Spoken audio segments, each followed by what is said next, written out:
La crítica en esta época debiera de ser tan constante, tan directa y también tan honesta como respirar. Hay una gran necesidad de que la crítica se exprese en todos los órdenes, en el orden político, en el orden cultural.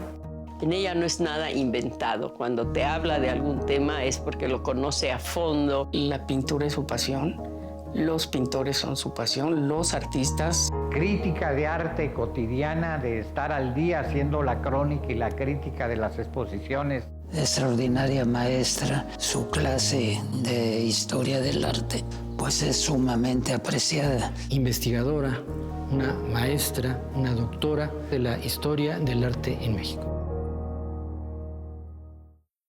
Mi mamá nació el 12 de enero de 1935. Mis padres eran doña Guillermina Pontones de Del Conde y don Salvador Del Conde, quien era experto en radiofonía. La infancia de mi mamá transcurrió en una casa que colindaba con la iglesia del Carmen. Estaba tapizado de pinturas de Cabrera, por ejemplo, ¿no?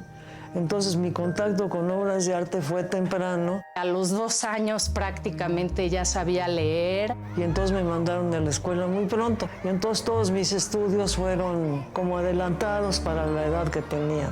Iba en el Sagrado Corazón y la recuerdo con su papá. Y yo iba con mi papá y mi mamá. De jovencitos íbamos al cineclub los fines de semana. El padre es una presencia fundamental en sus conocimientos musicales que son amplísimos. Mi abuelo fue fundador de la primera estación de radio de música clásica en México, la XEN. Y entonces desde niña escuchaba la música clásica. Entonces me eduqué en ese medio. No tiene que ver mucho ni muy directamente con las artes plásticas, pero lo lleva a uno naturalmente a consultar libros de música y desde luego a la pintura. Tuvo 2 hermanos muy queridos que desgraciadamente murieron prematuramente. Uno de ellos en un accidente en la misma estación de radio y el otro por razones naturales en la ciudad de Birmingham, Inglaterra, al estar doctorándose como químico. Aunque no lo acepte, mostró desde chica gran talento pictórico y dibujístico. Es alguien que pintó, que eso es también muy importante para un crítico de arte, ¿no? Haberse atrevido a saber qué se siente tocar el óleo, los pinceles. Me fui dedicando al arte desde que hice mi viaje iniciático a Europa con mis padres y después por haber vivido un tiempo en Roma. La estancia en Roma definitivamente acrecentó esta pasión. Ella sí quiso ingresar a la Escuela de Artes Plásticas, pero en aquel entonces mi abuelo no la dejó. Yo estudié psicología en la Facultad de Filosofía y Letras. Resultó que no tenía muchas capacidades para ser psicoanalista por guardar poca distancia con la persona a quien estaba yo entrevistando en primer lugar. No terminó porque yo creo que pesó más lo artístico y es que conoció a mi papá, con quien procreó 5 hijos. Yo soy la mayor, el más pequeño no vivió, tengo 2 hermanas y un hermano. Me cambié a historia y me titulé de historiadora.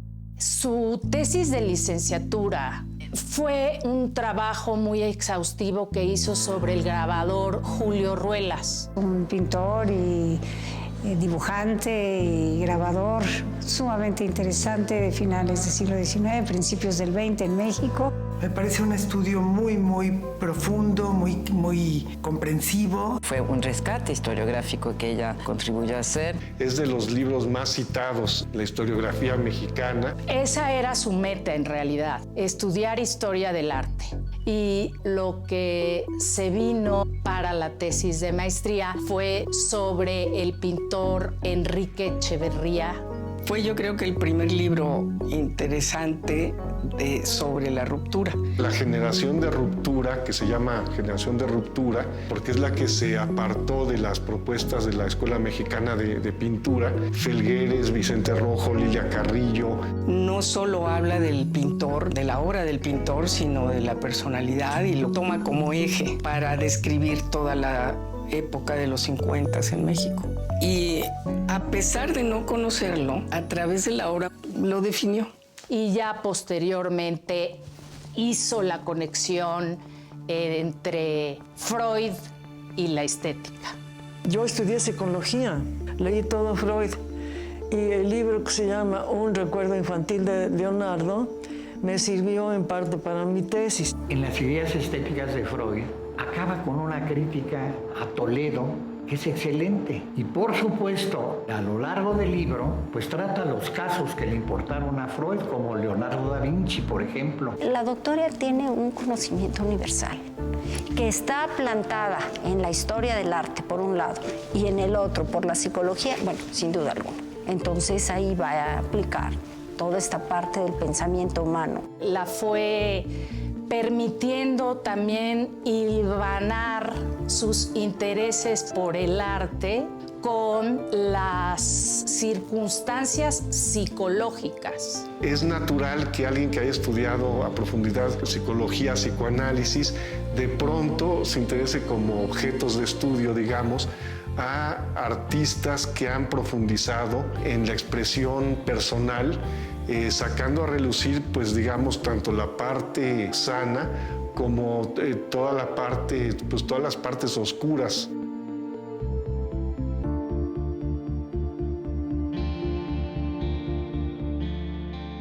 La obra de Gombrich fue la Biblia, fue el marco teórico, tema de sus clases. Uno de los maestros más connotados de la historia del arte en el mundo. Lo llegué a conocer, hice parte de un posgrado con él. Los aportes que debió haberle hecho Gombrich a la doctora es aquello que le da un plus, esta aura de gran intelectual, como sugiere, cómo arma sus discursos respecto del arte para que una vez que los leamos podamos acceder a este mundo tan refinado, tan complejo. Y con esta formación se concentra en la historia del arte y llega, yo diría, hasta los pasos más altos. Un crítico que no está inmerso totalmente en el campo de la historia del arte universal, pocas probabilidades tiene de poder emitir opiniones o juicios que tengan alguna valía. El crítico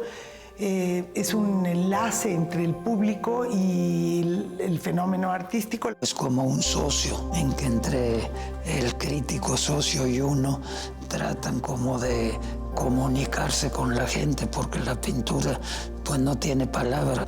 El público necesita que lo eduquen, que le expliquen. Nos va haciendo reflexionar en esos cauces donde el pintor abreva sus influencias. Trata de poner en el espacio público la divulgación, digamos, de la obra de un artista. También le tiene que saber a cómo funcionan las galerías y los museos, cómo se manejan los seguros, cómo se solicitan las obras, qué tan caro y tan difícil es conseguir Leonardos en Italia, por ejemplo. En el caso, por ejemplo, de Teresa del Conde, pues su función yo creo que es fundamental en ser como una de las pocas miradas que sigue persistente el desarrollo de lo que va sucediendo en la escena artística, enriqueciendo con su análisis un poco el propio trabajo. La belleza es esa, ¿no? Encontrar a alguien que traduzca tu trabajo en palabras, en conceptos, en ideas. Sí, he disfrutado muchísimo toda mi vida la enseñanza. En la actualidad estoy más bien como tutora de alumnos, cosa que también disfruto mucho, porque es guiarles en la hechura de la tesis. Su clase en el UNAM pues es sumamente apreciada. Cada vez que se presenta ella, el auditorio está lleno. No impone temas, sino que sabe ver justamente en la psicología del alumno qué está trabajando y por qué. Ya no es tanto en la formación de su relación con el arte, sino en su formación de la relación con quienes van a ser después los encargados, digamos, de de mirar el arte, de juzgar el arte. Los grandes hoy funcionarios, críticos, curadores, fueron sus alumnos. Y a ella le debo que me metí en esto de hacer una investigación sobre el performance. No había absolutamente nada. Provoca seminarios y cosas, todos los pone a juzgar y acabó provocando un libro sobre mi obra. En 1981 entra a Limba, a la Dirección de Artes Plásticas. Para mi formación fue excelente mi estancia en el Limba por un montón de factores, ¿no? Una cosa es estar detrás de un escritorio o en un archivo y otra cosa muy distinta es estar dentro de la barrera. Yo creo que dar este paso a la administración en el mundo del arte ha sido fuerte. Una cosa es irlos a visitar al taller, al estudio, donde estás así de un par de ojos delante de otro par de ojos, a estar como directora de artes plásticas y regir los destinos y, digamos, poner la pauta de lo que debe y no debe exhibirse. Realmente empezó a hacer una gestión de estar al tanto y procurando la presencia de cada uno de los museos adscritos. Es una de estas funcionarias que tienen ese fundamento tan sólido de ser una académica, una investigadora a tiempo completo y al mismo tiempo tienen la virtud de enfrentarse al fragor de la vida pública, pero también de servicio social. La Nota de los Martes es una institución. De 84 a ahorita, años en el periódico. Semana con semana ella publica un artículo con algún tema de actualidad. No hay otra gente que esté realmente analizando cuál es el devenir del arte en la Ciudad de México y en el país. Habemos un gran núcleo de personas que estamos esperando cada martes para leer su columna. Bueno, representa un quehacer, ¿eh? Es ir a ver lugares, ir a ver exposiciones, ir a ver también talleres, pero es también una manera de no dejar nunca la escritura. Creo que como crítica de arte es alguien fundamental dentro del periodismo y desde el periodismo. Sus críticas se han caracterizado siempre por ser muchísimo más acuciosas que una simple reseña, que si están en tonos azules, verdes, entran o salen. Es la última crítica de arte clásica que tenemos en México que escriba con esa periodicidad y con esa calidad. No es un medio fácil, pero ningún medio de estos es fácil, ¿no? También uno tiene que pasar por Raquel Tibol. Si quiere uno hacer crítica y de investigación, hay que pasar por ella. Nada más que Raquel no era objetiva. Si no eran comunistas, él no los trataba tan bien. En el caso de Teresa del Conde está la crítica desde, digamos, el conocimiento de la estructura de las obras y de la innovación de estas obras. No hay día que no piense en Raquel Tibol y que no la extrañe y que no me dieran ganas de hablar con ella, pero Raquelito me hizo horrores. Pero pues eso me formó también, ¿eh?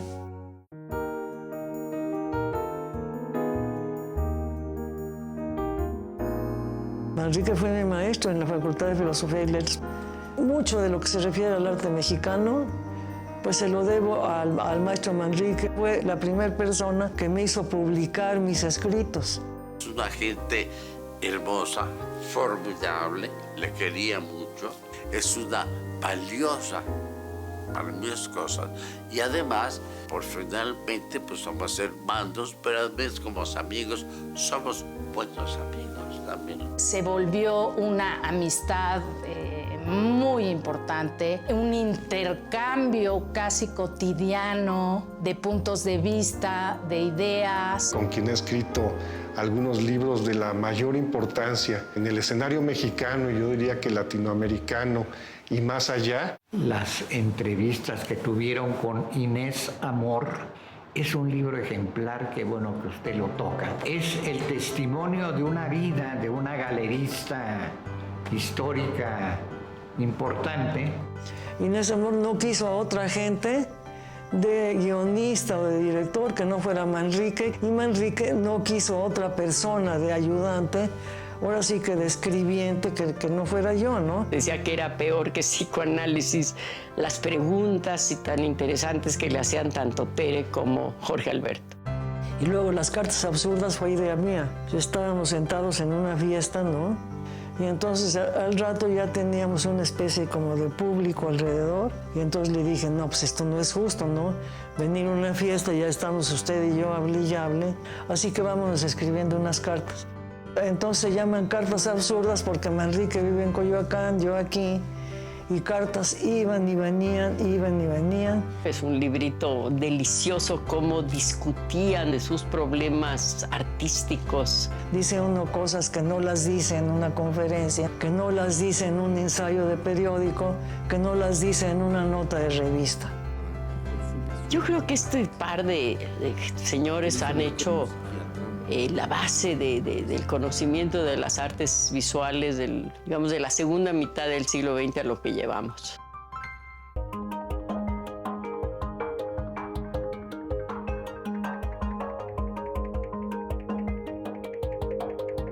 Tere también, como funcionaria, 11 años en el MAM, tuvo un papel fundamental. Le dio un amplio margen para armar una programación muy coherente. Es estar lidiando diario con problemas que tienen que ver no únicamente con la cultura, no únicamente con la pintura o las artes plásticas, sino también con otras cuestiones, ¿verdad?, que son, como quien dice, aledañas. Nadie teníamos escritorio, había solamente una máquina de escribir que nos turnábamos. El pasto medía como 2 metros, no había espectaculares en Reforma, tampoco había librería, ni tienda, ni nada. Pues no eran bodegas, sino una galería muy grande, llena de cuadros aventados por todos lados, de esculturas. Poco a poco la doctora fue pues rescatando tanto la parte del acervo como la parte museográfica, la parte económica, la parte de visibilidad. Mis primeros recuerdos, pasar la infancia en estos jardines y corriendo por el lobby del Museo de Arte Moderno, ¿no? ¿A quién le pasa eso? A mí me pasa. Tenía relaciones muy positivas con las personas que trabajaban en ese momento en el museo. Era un equipo que nadie teníamos ni experiencia en los museos, aprendimos ahí. Igual recibíamos a los niños de kinder que al primer ministro de Japón. La doctora constituyó la asociación de amigos del museo y la gente venía los martes en la mañana a tomar café con Fernando del Paso, Felgueres, Guadalupe Loaesa y claro, en muy corto tiempo el museo recuperó su público. Es una exposición discreta, rigurosa, muy fina y muy representativa de los principales momentos por los que han transcurrido las llamadas vanguardias del siglo XX. Yo creo que es la época de oro del Museo de Arte Moderno. Ahí nos mostramos muchas personas. Pues siempre habló de nosotros y siempre habló bien, marcando la característica de ese grupo. Era alguien que ella les estaba viendo perspectiva y madera de grandes artistas que iban a formar parte de la historia del arte mexicano y hoy están consolidados. Figurábamos de vez en cuando en los concursos con premios. Entonces, yo creo que ella nos detectó. Fue una de las descubridoras, si no es que la más importante, de Toledo. No que no existiera Toledo, el genio Francisco Toledo, pero ella potenció mucho su difusión. Si comparamos la obra de Miguel Ángel Alamilla con la de otros compañeros, colegas suyos de generación, podemos ver que no son en ninguna manera confundibles, que su impronta es totalmente distinta. La pintura de esta época de los años 80-90 entra a la colección a raíz de las exposiciones individuales que organiza Teresa del Conde aquí en el museo, ¿no? Ella contribuyó mucho a difundir, ¿no?, a promover, a través también de alentar a coleccionistas a invertir en el arte de esta generación, ¿no? Con Remedios Varo había como 4,000 personas y se desquició al tal grado el tráfico en Reforma que el propio Gerardo Estrada, el doctor Estrada, que era director de Lima, no podía llegar a inaugurar la exposición porque era imposible pasar. Hizo también exposiciones internacionales muy importantes, como por ejemplo el Settecento italiano, una exposición también de Gran Bretaña, en que pudimos ver obras de Bacon, de Lucian Freud.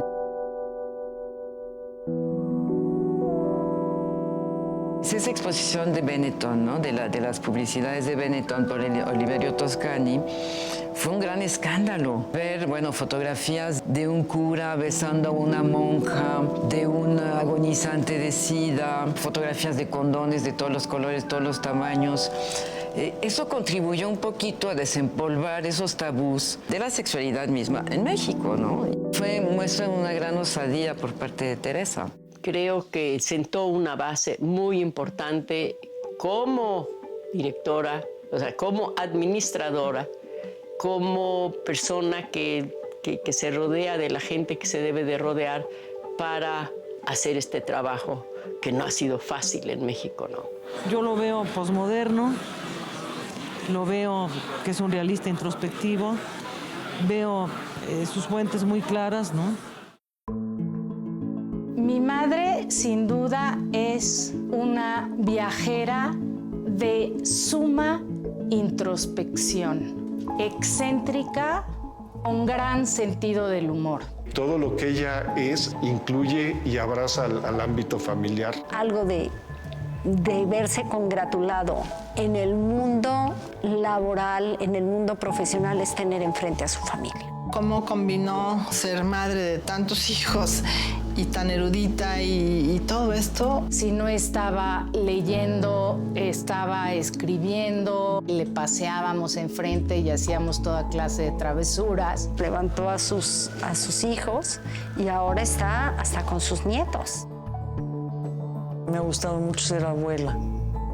Disfruto comer con ellos, disfruto ir a los museos con ellos y yo también enseñarles cosas. Cuando tenía aquí a los pintores o cuando íbamos a sus estudios, me les trepaba encima y agarraba sus pinturas. Es esta persona que se dedica con toda el alma a hacer crítica de arte, a escribir libros y estar en paneles, entrevistas. Entonces sí, siempre fue crecer con esta figura muy fuerte del conocimiento. Si hay un tipo de persona en este mundo al que yo me quiero parecer, es ella, ¿no?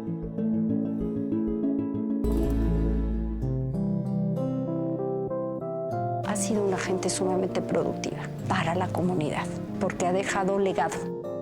Todas sus publicaciones es uno, todos sus alumnos que han estudiado y que es un referente son otros. Ha desarrollado en México en forma más completa un proyecto de entendimiento de las artes plásticas. Es un punto de partida para nuevas generaciones de jóvenes que están interesados en estudiar el fenómeno artístico y la historia del arte. Ella es parte de la historia y creo que estará siempre presente, en el presente, como una persona que ha contribuido tanto al arte mexicano. La veo siguiendo en las clases, en la universidad. Pues yo la veo escribiendo hasta el último día de su vida. Me he pasado la vida leyendo. El arte sirve, el arte enaltece y eso es todo lo que les puedo decir.